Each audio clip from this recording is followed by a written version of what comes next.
안녕하세요. 커피앤톡입니다. 오늘도 와주셔서 감사드리고요. 바로 사연 읽어보겠습니다. 안녕하세요. 저는 대한민국의 흔한 며느리 중 한 명입니다. 부쩍 다가온 명절을 생각하면 제 지난 일을 떠올리지 않을 수가 없었죠. 그래서 이렇게 제 긴 사연을 보내게 되었고요. 제 이야기를 들으면서 다른 분들도 같이 통쾌함을 느꼈으면 해서 이렇게 신청하게 되었죠. 대한민국의 며느리라면 대부분이 명절을 기다리지 않으리라 생각돼요. 한국의 명절은 사실 여성에게 그리 좋지만은 않으니까요. 저도 마찬가지였습니다. 시댁은 명절마다 크게 음식을 하는 집이었고 을의 며느리인 저도 가서 음식하는 것을 거들어야 했으니까요. 그냥 내가 할 일이다 생각하고 갔었지만 항상 마주치는 형님 때문에 그리 편하지는 않았어요. 그래서 그런지 저는 명절이 오기 한 달 전부터 마음이 싱숭생숭했죠. 솔직히 말하면 명절에 혼자서 전을 부치라면 100장, 1000장도 만들 수 있어요. 혼자서 음식을 다 하라고 해도 명절 때만 반짝 몸이 힘든 것이니 그러려니 할 수 있었죠. 몸이 이렇게 힘든 것은 후에 푹 쉬어주기만 해도 풀리니까요. 이렇게 생각하는 제가 명절이 싫은 이유는 다른 곳에 있습니다. 바로 싫어하는 인간과 그 시간을 함께 보내야 한다는 정신적인 스트레스 때문이었죠. 일을 하는 것 자체에 불만은 없었어요. 하지만 4살 많은 형님과 같은 공간에 오랜 시간을 같이 있는 것은 정말이지 제겐 고역과도 같았어요. 차라리 형님이 오지 않아서 혼자서 일을 다 하고 싶을 정도였으니까요. 이쯤 되면 왜 제가 형님을 싫어하는지 궁금해할 거라고 생각해요. 4살 많은 형님은요, 교수라는 직업을 빼면 정말 인성이고 성품이고 전부 모자란 사람이에요. 사람이 응당 갖춰야 할 기본적인 매너와 개념, 예의를 말아먹은 인간이었죠. 처음부터 이렇게 경우가 없는 사람은 아니었어요. 결혼 후 가족 모임에서 아주버님이 무심결 뱉은 한마디가 문제가 되었던 거예요. 다들 오랜만에 보네. 재수 씨도 잘 지냈어요? 우리가 모일 때마다 어머니를 도와서 음식하느라 수고가 많아요. 그러고 보니 제수 씨 집이 음식 장사를 한다고 했던가? 동생한테 들었어요. 제수 씨가 집안일 돕느라 고등학교는 못 나왔다고. 중졸이죠? 그럼 검정고시 준비도 해보는 게 어때요? 요즘 학력 가지고 뭐라고 하는 사람이 원체 많으니까요. 아주버님은 학력이나 사람이 태어나서 가진 배경으로 사람을 차별하는 사람은 아니었어요. 그래서 고등학교를 졸업하지 못한 제가 밖에서 혹시라도 대접받지 못할까 건넨 걱정이었죠. 하지만 이 걱정이 형님에게는 저를 사람처럼 안 보이기만 드는 꼬투리가 되었던 겁니다. 형님은 제가 중졸이라는 말을 들은가 동시에 태도가 돌변했거든요. 동서가 고등학교도 졸업을 못했어? 몰랐네. 그랬구나. 어쩐지 하는 행동이 못 배운 티가 나더라니. 역시 이유가 있었구나. 이렇게 말했죠. 하지만 이렇게 말하는 형님을 아주버님은 단단히 단속하셨어요. 평소 성품처럼 남을 그런 식으로 말하면 어떻게 하냐고요. 그래서 그날은 쉽게 넘어갔던 것 같아요. 하지만 이후에 형님은 따로 저와 있을 때마다 저를 무시하고 깔봤죠. 동서, 이렇게 쉬운 일도 제대로 못하면 어떡해? 내 주변엔 대학교까지 안 나온 사람이 없어서 그런가? 동서같이 말귀를 못 알아듣는 사람은 정말 내 인생에 처음이다, 처음이야. 고등학교를 졸업 못하면 원래 이렇게 알아듣는 게 굼떠? 정말 사람이 이렇게 무식해서야 원. 이런 말은 아무렇지 않게 했고요. 또 이런 일도 있었죠. 동서는 머리가 비어서 그런지 몸을 쓰는 일은 은근히 잘하더라. 역시 배운 게 없으니까 몸이라도 잘 써야 했나 보지? 나는 교수니까 이 세상의 지식인 아니겠어? 그러니까 동서가 몸 쓰는 일은 대충 다 해줘. 피차 서로 잘하는 일을 하는 게 낫지 않겠어? 나는 머리 쓰는 것만으로도 힘드니까 몸 쓰는 건 동서가 하자. 괜찮지? 형님은 마치 자신은 몸 쓰는 일을 하는 사람이 아니라며 묘하게 같이 해야 할 일들을 저에게 밀었죠. 여기까지는 어떻게 참아볼 만했습니다. 형님이 최악으로 보였던 것은 이렇게 대하면서 챙기는 척하며 불쾌한 장난을 쳤을 때였어요. 하루는 명품 상자에 근사한 캐시미어 목도리를 선물이라며 주더군요. 저는 의심도 없이 받으며 말했죠.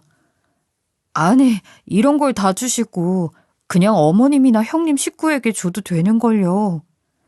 당시에 저는 이렇게 비싼 물건을 굳이 동설하며 한 식구라고 챙겨준 것 같아서 고마웠어요. 형님은 이렇게 말하는 제게 한번 둘러보라며 캐시미어를 꺼내서 제 손에 들려줬죠. 전 그런 형님의 배려에 고마워서 그대로 목에 둘렀고요. 그 순간 형님은 낄낄대며 웃더군요. 전 그제야 일이 이상하다는 것을 느꼈어요. 동서, 미치겠다, 정말. 동서는 눈도 없어? 거기 보이는 상표가 어떤 상표인지도 못 알아봐. 아무리 중졸이라도 그런 것쯤은 알지 않나? 사회에 나온 지 얼마나 되었는데. 그거 누가 봐도 짝퉁이잖아. 로고가 거꾸로 되어 있는데 왜 그걸 몰라? 혹시 알파벳 몰라? 에이, 그래도 중학교는 나왔는데 알파벳은 배웠을 거 아니야. 못 알아볼 줄은 몰랐네. 동서, 덕분에 오늘도 웃고 가네. 장난 한번 쳐보려고 가져온 건데. 일이네. 나중에 내가 진짜로 사줄게. 오늘은 재미있었어, 동서? 맞습니다. 형님이 제게 선물이라고 건넸던 목도리가 짝퉁이었던 거예요. 전 당연히 형님이 주신 선물이니 의심 없이 받았던 거였는데 이렇게 배신을 당할 줄은 꿈에도 몰랐어요. 게다가 저를 중졸이라며 한없이 내리깔면서 비웃는 그녀에게 도저히 사람의 정을 느낄 수 없었죠. 이 일이 있는 후 전 형님을 제 마음속에서 지워버렸습니다. 정말 인간 같지도 않은 사람이라고 마음속으로 X표를 그렸죠. 선물을 받은 사건 이후로는 형님을 마주하지 않으려고 무던히 노력했어요. 이런 노력 덕분인지 형님을 자주 만나지 않을 수 있었죠. 하지만 이렇게 피하는 제가 안이 구웠던 건지 형님은 이날 이후로 더 저를 밟으려고 노력하더군요. 어떻게든 저를 짓밟으려고 하는 형님의 노력이 제 눈에도 보일 정도였죠. 그리고 본인이 했던 말처럼 전보다 더욱 자기가 잘할 수 있는 것만 하려고 했어요. 가족들이 보이지 않게 말이죠. 형님이 했던 말 중에 자주 쓰이는 표현이 있어요. 넌 몸 쓰는 인간, 난 머리 쓰는 인간. 형님은 이 말을 입에 내내 달고 살았죠. 마치 세상에 움직이는 사람의 반은 머리로만 살고 나머지는 전부 몸으로만 먹고 사는 것처럼 말이에요. 자신의 잣대에서 세상 사람들을 무자르듯이 반으로 자르는 형님의 표현이 저는 너무 가짜났습니다. 제 마음에서 더 이상은 같은 가족으로도 생각하기가 싫었어요. 물론 이 일은 제 남편에게도 모두 말했죠. 하지만 심성이 착한 남편은 그런 형님도 한 식구라며 저에게 조금만 참아보라고 말했고요. 제 답답한 마음은 어디에도 풀 수 없었고 갑갑한 날만 계속 흐르고 있었어요. 이렇게 서로 대면대면하며 지내던 형님이 갑자기 제게 연락이 온 거예요. 저는 솔직히 전화를 받기 싫었죠. 평소에도 자신은 머리 쓰는 사람이라며 주방에도 얼씬을 안 하는 본인의 삶이 마치 제 위에 있는 것처럼 구는 사람이었으니까요. 그래도 남편의 말처럼 이런 사람이라도 가족이다 싶어 전화를 받았어요. 예, 형님, 어쩐 일로 전화하셨어요? 형님은 제 말이 끝나기도 전에 말을 자르며 말하더군요. 동서, 내가 이번에 놀라운 사실을 알게 돼서 말이야. 우리 학교 교수들이 하는 말이 있는데 그거 듣고 나니까 동서 생각이 나는 거 있지? 세상에, 나도 몰랐는데 동서 그거 알아? 우리 학교 교수들 집에 전부 아줌마가 있대. 전 이런 말을 하는 형님의 저희를 도저히 이해할 수 없었어요. 다짜고짜 전화를 해서 자기 학교 교수들이 가사 도우미를 쓴다는 이야기를 건네는 거였으니까요. 그래서 그게 어때서 그러냐고 물었고 형님은 이렇게 답했죠. 형님이 왜 저한테 그런 말씀을 하시는지 모르겠네요. 도대체 제게 전화하신 이유가 뭐예요? 여전히 머리가 나쁘구나, 동서. 내가 왜 전화했겠어? 동서가 힘들게 일하는 거 아니까 내가 중간에서 추선해 주려고 했지. 세상 사람들이 아줌마 쓰는 돈 아깝다고 말하는데 그거 모르는 사람이 그렇게 말하는 거야?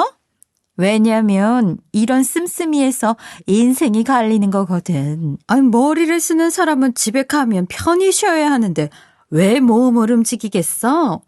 그러니까 세상은 편히 앉아서 머리 쓰는 사람, 그런 사람을 보필하는 몸 쓰는 사람으로 나뉘어 있어. 이 말이야. 각자 잘하는 일을 하는 거니까 아무 문제도 없지?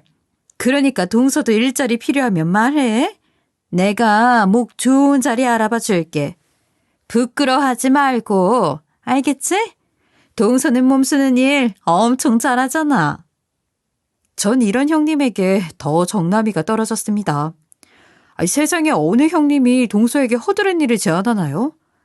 가족이라면 더 좋은 일자리를 알아봐주고 더 잘 되기를 바라는 것이 도리 아닌가요? 저는 제가 너무 인생을 쉽게 살아왔나 돌아보는 시간까지 가졌을 정도로 비참했어요. 저를 마치 가사 도우미처럼 대우한 거니까요. 저요, 그렇게 못 사는 사람은 아니에요. 학교를 나오지 않은 만큼 일찍부터 일을 시작했고 그 일에서는 누구보다 베테랑이다 자부하고요. 어렸을 때부터 함께 키워온 시댁 가게는 지금도 번창하고 있죠. 이런 저를 본인이 교수라는 이유로 내리까는 형님을 도저히 이해할 수 없었어요. 이 일이 있는 이후로는 형님과의 관계가 더욱 악화되었죠. 남편도 더 이상은 제게 참으라 말하지 않았어요. 당신 마음대로 해. 이번엔 너무했다. 라며 제 편에 들어줄 정도였으니까요. 그런데 가는 날이 장날이라고 하던가요? 다가오는 명절에는 형님과 저 단둘이서 명절을 준비하게 생긴 겁니다. 둘이서 준비하라니 정말로 싫었어요. 평소에는 시무가 있어서 형님과 덜 붙어 있을 수 있었거든요. 그런데 이때 하필이면 시고모님이 병원에 입원을 하신 거예요. 시고모님 집에서는 조카들이 있는데 이 어린 조카를 볼 사람이 여의치 않아 시고모님이 시무에게 연락을 한 거고요. 그래서 시무는 이번 명절 음식을 하는 동안에는 집에 손을 도와줄 수 없다고 하는 겁니다. 솔직하게 말해서 그냥 저 혼자 하고 싶다고 시무에게 말했어요. 하지만 조카들은 남자 쌍둥이로 그 집안은 맞벌이 부부라 아이를 볼 수 있는 형편이 되지 않는 것을 알고 있었죠. 시모가 사정을 하며 미안하다고 하는데 제가 더 뭐라고 말할 수 있겠어요? 어쩔 수 없지만 알겠다고 말할 수밖에 없었죠. 결국 이번 명절은 형님과 단둘이 준비하게 되는 상황을 받아들일 수밖에 없었어요. 생각만 해도 끔찍한 일이었죠. 형님은 말이에요. 이번 명절만이 아니라 예전부터도 제멋대로였어요. 명절을 준비해야 한다는 명목으로 저를 백화점으로 끌고 가서 비싼 걸로만 장을 보지를 않나. 시댁에 와서는 자신은 머리를 쓰는 사람이라며 귀한 교수님 노릇만 하다가 가곤 했거든요. 이번이라고 다르지 않았죠. 저와의 관계는 예전보다 더 악화되었으니 더하면 더했지 덜하지는 않았어요. 역시나 형님은 도착하자마자 저를 이끌고 백화점으로 가서 장을 보기 시작했습니다. 동서, 이 과일 좋아 보이지 않아? 참. 동서는 이런 데서 장을 본 적이 없지? 항상 나랑만 이렇게 백화점에서 장 보잖아. 명절마다 나랑 이렇게 좋은 곳에서 장 보다가 집에 가면 아쉽겠어? 안 그런 척하지 마, 동서. 내가 동서 마음 다 알고 있어. 그래. 저번에 내가 말했던 일자리 한번 알아봐 줄까?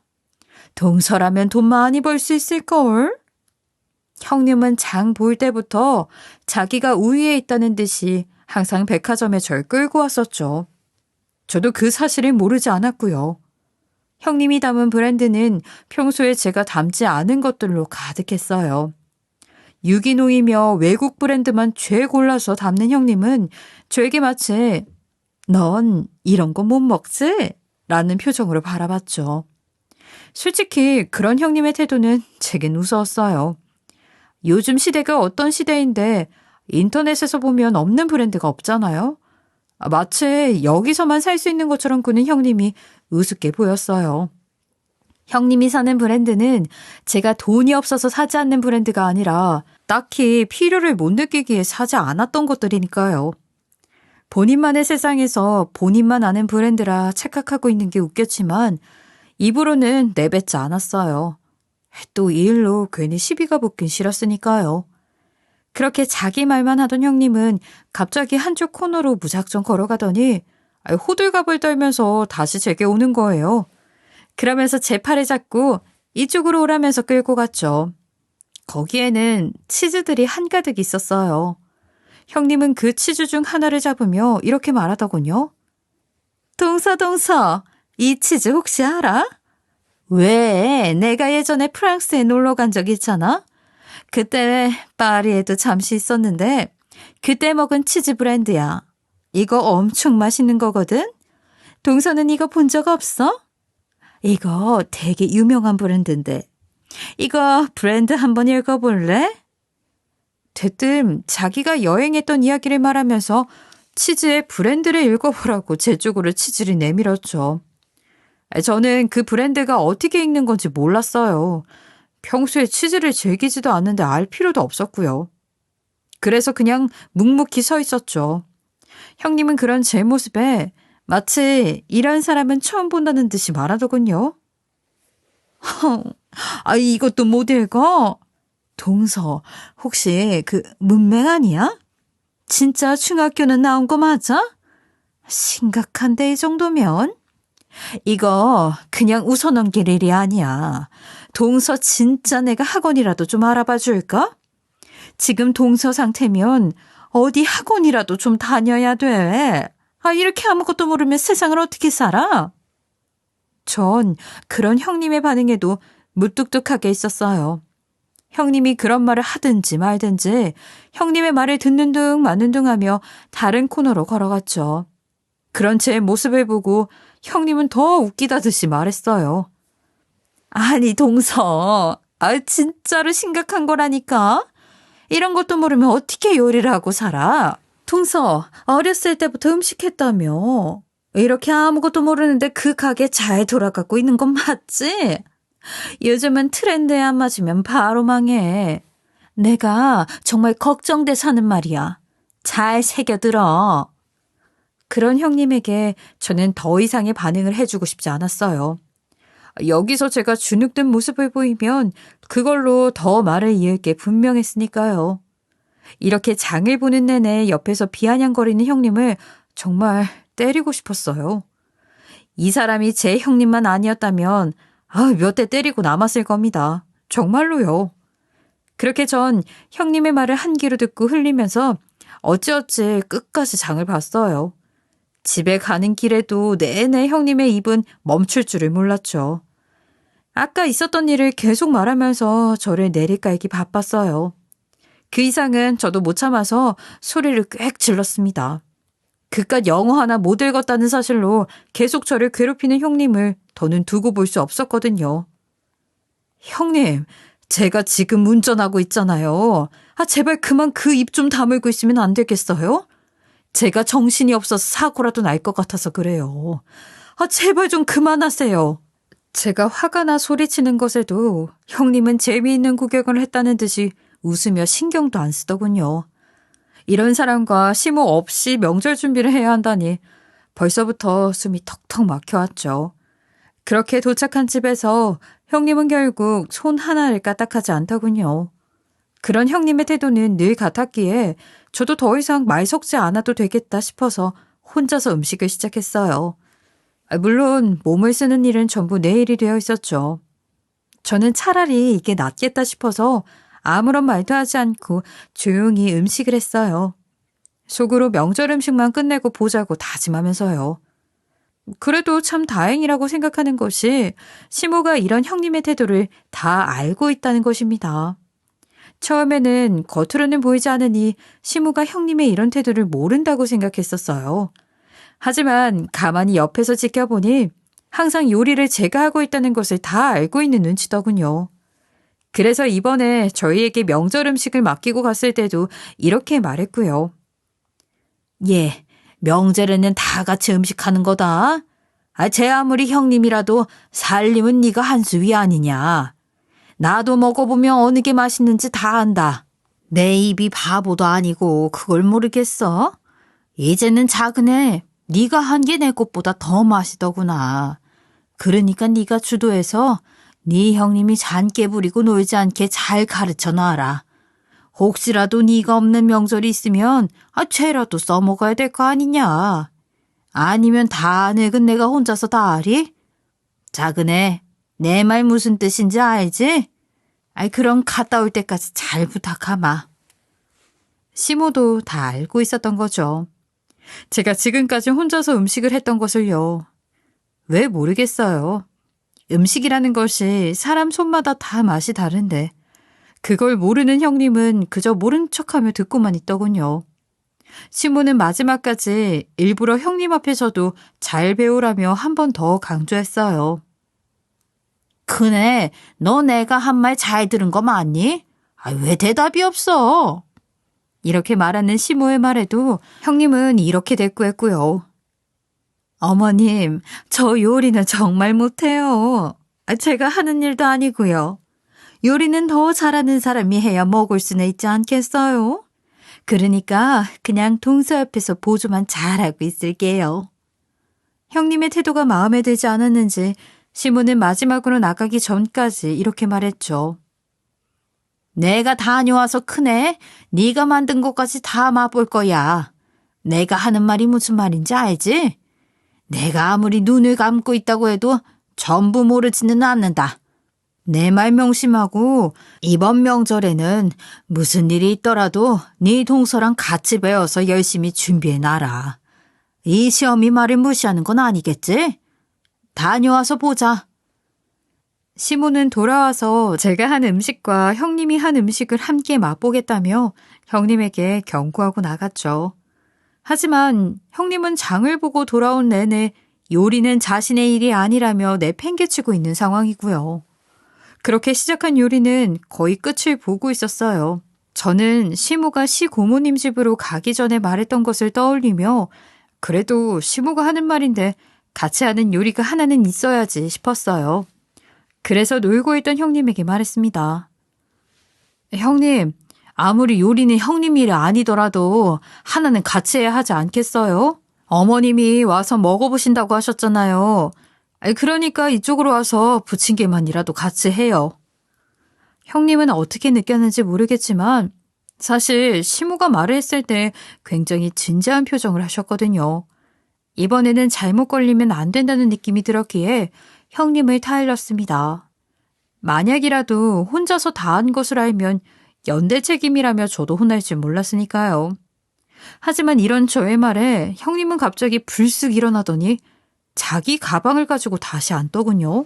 그러면서 책상 위로 서류를 잔뜩 꺼내어 일을 할 준비를 하는 거예요. 정말 어이가 없더군요. 형님, 지금 이게 무슨 짓이에요? 어머님 말씀 아까 못 들었어요? 지금 그래도 형님이 할 만한 음식 중에 마지막으로 부침개 할 차례니까 그냥 나와서 이것만 하고 들어가세요. 여태까지 놀아놓고 지금 해야 일한다고 서류를 펼치시는 거 좀 불편하네요. 그래도 형님을 생각해서 건넨 말이었는데 형님은 이런 제 마음을 아는지 모르는지 문을 닫으라며 소리를 쳤죠. 아우, 통서. 서류에 기름 냄새 배. 당장 문이나 닫아. 아직도 머리가 안 굴러가? 나는 머리, 동서는 몸이라니까? 우리 여태까지 그렇게 나눠서 살았잖아. 그런데 왜 이제 와서 딴 말이야? 어머님이 그런 말 했다고 무서워? 그러면 대충 그냥 간 이상하게 해서 하나 해놔. 그러면 내가 했다고 할 테니까. 그러면 요리 못하는 내가 했다고 넘어가지 않겠어? 동서는 그렇게 두뇌전이 안 돼. 내가 이런 것까지 일일이 알려줘야 하냐고. 소리치던 형님은 저를 방에서 내쫓으며 방문까지 걸어 잠그더군요. 방에 쏙 들어가서 이제 더는 말을 해도 소용없다 싶었죠. 애초에 형님은 시모가 말을 해도 음식할 생각이 전혀 없던 거예요. 아주 시댁을 독서실 오듯이 온 것이죠. 이렇게 나오는 형님의 태도에 저도 될 대로 되라는 식이었어요. 시모가 오면 이 상황을 어떻게 말해야 할지 생각하면서 음식을 마저 했습니다. 결국에 이번 명절 역시도 모든 일은 제 몫이 된 거죠. 그렇게 요리를 하다가 밖을 보니 캄캄한 저녁이 되었더군요. 요리를 하다 보니 시간이 엄청 빠르게 지나갔어요. 이제 생선도 다 찌고 전도 막바지로 넘어가고 있었어요. 그래도 혼자서 명절을 준비하는 것은 벅찬 일이라 화를 안 낼 수는 없었어요. 매번 이랬으니 어쩔 수 없다는 생각으로 저는 화를 꾹 참으며 형님이 있는 방문을 두드렸습니다. 형님, 이제 요리는 다 했으니까 와서 상에 놓는 거라도 좀 하세요. 아까 말했던 대로 형님이 만든 것처럼 하나는 해놨어요. 전이나 튀김은 손이 많이 가니까 그냥 나물 하나 조금 형님이 한 걸로 해요. 이런 제 말에도 방에서 꿈쩍도 않는 형님의 태도에 더욱 언성을 높일 수밖에 없었죠. 형님, 저도 이 정도면 많이 양보한 것 아닌가요? 형님이 지금껏 요리에 손가락 까딱하지 않아도 다 했잖아요. 그러면 음식을 차리는 것은 좀 도와주셔야죠. 어떻게 시집을 와서 명절에 손가락 하나 움직일 생각을 안 하세요? 제발 형님이면 형님답게 행동을 좀 해보세요. 같은 집에 며느리로 시집 왔으면 일이라도 좀 공평하게 하자고요. 여기서는 형님이 교수거나 말거나 아무런 상관없이 한 집안의 며느리 아닌가요? 계속 이렇게 나오시면 저도 더 이상 못 참아요. 지금까지는 참았지만 저를 무시하는 형님의 태도에 저도 화가 폭발한 거죠. 이렇게 소리치는 것이 어이가 없었는지 형님은 문을 쾅 열고 나오며 음식 쪽으로 걸어가더군요. 제가 한 말이 마치 자기 제자가 자기한테 대들었다고 생각한 것 같았어요. 아주 기가 막힌다는 표정을 하고 있었거든요. 그랬거나 말거나 저는 빨리 음식을 상에 놓으라고 재촉했어요. 그런데 갑자기 주방에서 젓가락을 하나 들고 오더니 자기가 심사위원이라도 된 양 제가 만든 음식을 평가하기 시작했어요. 동서가 그렇게까지 말하니 내가 형님답게 행동해야지. 형님답게 내가 동서가 잘했는지 한번 먹어볼게. 동서? 정말 요리 실력이 이것밖에 안 돼? 내가 그렇게 비싼 재료를 사다 줬는데도 이따위 맛밖에 못 냈냐고. 내가 사온 재료는 분명 고급 재료인데 이건 너무 맛이 천박하잖아. 역시 중졸이라 배운 게 없어서 그런가? 어떻게 못 배운 사람은 만든 요리도 이렇게 맛이 저렴해?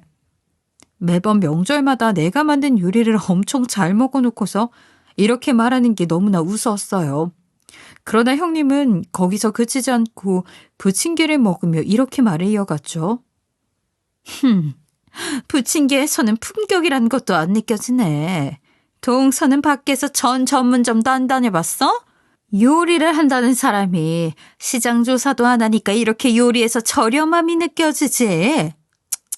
거기다 예전하고 맛이 좀 달라졌나 봐. 사람 손맛에는 기간이 정해져 있다더니 진짠가 봐. 아니다. 여태까지는 다 어머님 손맛이었나 보네. 이거 다시 하는 게 낫겠어. 난 이런 맛없는 건 못 먹어서. 이 말을 마친 형님은 만들어진 부침개를 들고서 개수대로 향했고 애써서 한 부침개를 싹 개수대에 버리려고 하는 거예요. 저는 그런 형님의 태도에 놀라서 뛰어갔죠. 형님, 왜 이러세요? 아니, 형님만 맛이 없으면 된 거지. 왜 애써서 만든 부침개를 그렇게 버려요? 형님이 이거 다시 할 것도 아니잖아요. 저는 급하게 개수대로 떨어지는 부침개들을 손으로 잡았어요. 그런데 그런 제 모습을 보면서 더 재미있다는 듯이 웃기 시작하는 거예요. 다시 하면 된다는 말을 쉽게 하는 형님의 모습에 전 그대로 형님의 머리채를 잡아서 계란물에 쳐놓고 싶었어요. 너무 화가 나서 소리쳤죠. 형님이 지금 요리는 뒷짐지고 방에 처박혀 있을 동안 제가 다 한 음식이에요. 무슨 권리가 있다고 그렇게 버리시는 거예요? 정말 사람이 왜 이렇게 경우가 없어요? 막말로 당신이 교수면 다야? 정식 교수도 아니잖아, 당신. 내가 형님이 어떻게 교수직에 올랐는지 모를 줄 알았어요? 내가 그렇게 멍청해 보였나 보죠? 당장 그 손 놓고 저리 꺼져요. 내가 한 요리 그냥 놔두고 저리 꺼지라고요. 그런데 그때 마당에서 이 광경을 본 시무가 들어왔어요. 지금 상황에서는 제가 훨씬 불리할 거라는 걸 알고 있었죠. 그래도 손이 사람인데 소리를 친 거니까요. 저는 혼날 생각에 눈을 꾹 감았습니다. 하지만 현관문을 두고서 베란다로 들어온 시무는 제가 아닌 형님에게 벼락같이 화를 내기 시작했어요. 너 지금 이게 무슨 짓이야? 최근까지 오냐오냐 해줬더니 아주 머리 꼭대기에 올라서려고 하는구나. 네가 작은 애한테 어떻게 했는지 내가 몰랐을 것 같니? 그래서 지금 이렇게 경우도 없는 짓을 해. 지금까지 네가 했던 그 천박한 소리 다 들었다. 집에서 큰 소리가 나니 바로 들어갈 수가 있어야지. 집을 한 바퀴 돌면서 너희가 하는 대화 내 귀로 다 들었다. 내가 하는 말이 무슨 말인지 알아듣니? 그네, 어서 말해봐라. 뭐가 어쩌고 어째? 집에 온 시모는 큰 소리에 이끌려 집을 한 바퀴 돌면서 지금까지의 형님과 제 대화를 다 들었던 거예요. 그렇게 뚜껑이 열린 시모는 오자마자 차례상을 뒤엎었고 저에게 대뜸 형님의 팔을 잡으라고 했죠. 저는 얼떨떨했지만 시모가 시킨 대로 형님의 팔을 잡았어요. 그런 형님에게 시모는 밀가루를 가져와 형님의 얼굴에 탈탈 뿌렸어요. 그러고는 남아있던 계란물도 같이 얼굴에 부었죠. 저는 시모의 행동에 너무 놀란 나머지 형님의 팔을 잡고 있던 손을 놓아버렸어요. 아이고, 우리 아주 잘난 교수님인데 어때? 얼굴로 만든 부침개는 품격이 있으셔? 지금 못 배운 티를 낸다고 했니? 어쩌냐?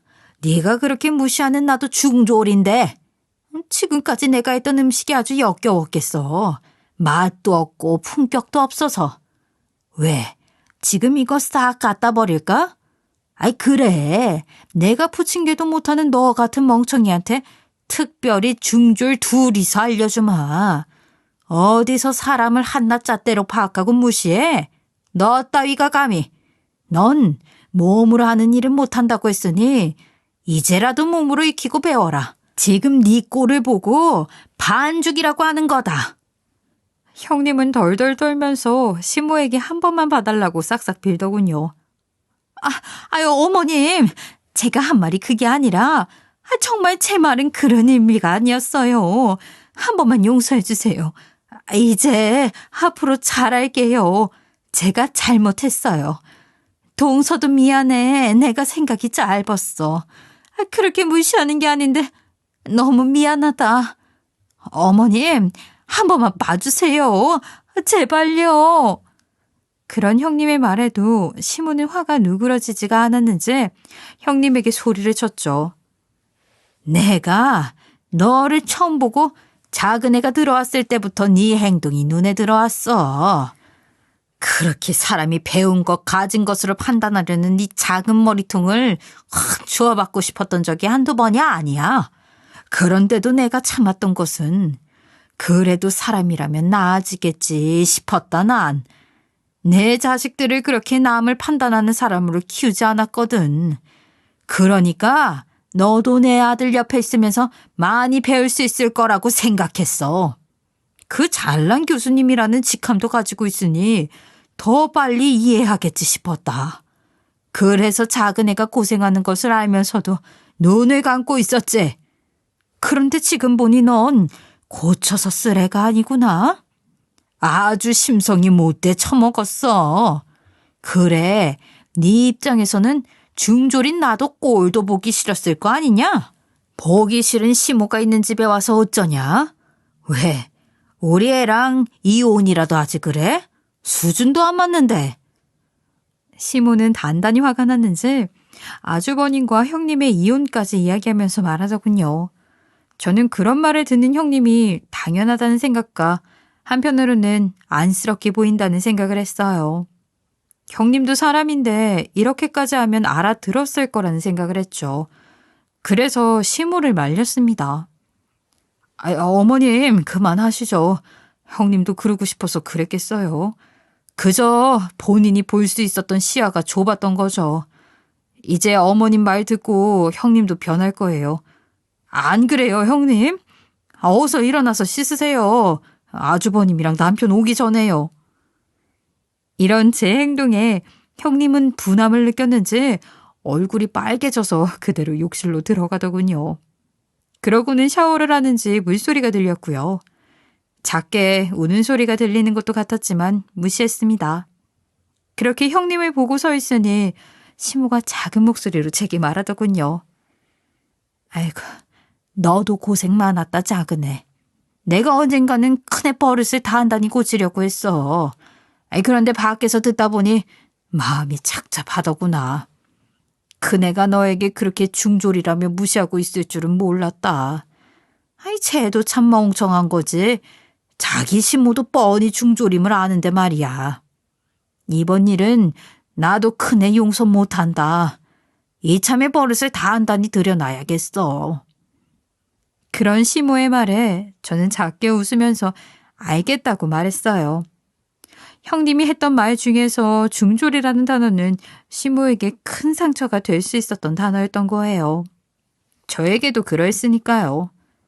그날 저녁에 집으로 온 남편과 아주버님은 엎어진 상을 치우는 저와 마주했고 무슨 일이 생긴 건지 사태를 파악했어요. 지금까지 있었던 일을 시모에게 들은 아주버님은 형님을 데리고 방에서 한참을 얘기하셨어요. 남편도 시모에게 지금까지 있던 일을 들었는지 저에게 고생했다고 이제는 자기도 가만히 있지 않겠다며 제 등을 쓰다듬어 주었죠. 사실 형님이 시모 말에는 끔뻑하는 이유가 다 있어요. 형님이 교수가 되기까지 시어머니가 돈을 많이 보태주셨거든요. 그리고 필요하면 더 보태줄 의향도 있으셨으니 본인 동아줄이 시모라는 걸 아는 거죠. 이건 시모랑 아주버님 내외가 저한테는 비밀로 했지만 암암리에 다 아는 사실이었어요. 그런데도 저는 아무 소리 없이 굳은 일 다 하니 시모도 눈치는 채셨겠죠. 이날 이후로 정말 많은 것들이 변했어요. 시모는 첫째와 둘째, 큰애와 작은애라는 호칭을 싹 버리셨죠. 그러면서 형님에게 말했어요. 네가 결혼을 했다면 이제는 네가 아는 서열은 없다. 시댁에 왔으면 시댁의 서열을 따라야지. 시댁에서는 시부모에게 사랑받는 며느리가 서열이 더 높은 법. 네가 아무리 내 큰아들과 결혼했다고 하지만 이제는 네가 먼저라고 생각하지 않는다. 알겠니? 너는 얘 옆에서 조용히 얘가 하는 말을 들으면서 좀 배워. 그렇게 좋아하는 학벌은 그냥 네 직장에 두고 오란 얘기야. 알겠어? 이렇게 말하는 시모에게 형님은 작게 그러겠다고 했어요. 그래서 형님은 시댁에만 오면 이제 제 보조이자 조수 역할을 하고 있어요. 처음에는 정말 가정일을 하나도 모르는 형님을 가르친다고 애를 먹었어요. 형님이 어떻게 교수를 하고 있는지 의심이 될 정도로 이해가 빠르지 않았거든요. 그런 형님과 제 모습을 보면서 시모는 혀를 차며 이렇게 말했죠. 그렇게 좋다는 머리는 도대체 어디로 가지고 있는 거냐? 왜 그렇게 간단한 일도 못해서 얘 속을 뒤집어놔? 네가 그런 머리를 가지고 교수라는 직에 있는 것도 참 신기하다, 신기해. 형님은 그런 시모의 말에 아무 대답도 못하고 묵묵하게 제가 말하는 것을 따라하기 시작했죠. 그런 제게 시모는 머리만 준 쓸데없는 보조에게 열심히 잘 가르쳐주라며 토닥이고 갔고요. 그렇게 시댁에서 일을 할 때는 상하 관계없이 형님에게 잘 좀 하라고 큰 소리를 치고 다니고 있어요. 어떻게 나름대로 통쾌한 몫을 하고 있는 거죠. 하루는 형님이 제게 부침개를 가르쳐달라고 하던 날이 있었어요. 왜요? 제가 만든 부침개는 품격이 없다면서요. 그런데도 제게 배우고 싶은가요? 그냥 제 옆에서 늘 하던 대로 보조나 하세요. 형님이 만들면 너무 맛이 없어서 가족들 아무도 못 먹어요. 아시겠어요? 전 형님에게 그날 있었던 부침개 사건에 복수를 해주었죠. 형님도 그때 자기가 너무했다고 반성을 하고 있는지 이렇게 말하는 제게 화를 내지 않았어요. 그저 미안하다며 그때는 자기가 너무했다고, 제 요리가 항상 맛있어서 그냥 질투가 났다고 말하더군요. 이렇게 솔직히 말하는 형님의 모습에 저도 더는 심하게 대하지 못해서 지금은 형님에게 하나라도 잘 알려주기 위해 노력하고 있어요. 하지만 형님에게 큰 소리를 떵떵 칠 수 있는 명절이 기다려지는 것은 어쩔 수 없더라고요. 제 긴 이야기를 들어주시느라 고생하신 청취자분들도 이번 명절에는 힘들지 않고 재미있는 명절이 되었으면 하네요. 혹시나 모르잖아요. 고생하시는 분들도 저처럼 통쾌한 복수를 할 수 있을지도요. 늘 건강하시고 행복하세요. 지금까지 커피앤톡이었습니다. 오늘도 끝까지 함께 해주셔서 감사하고요. 다음 영상으로 또 찾아뵙겠습니다.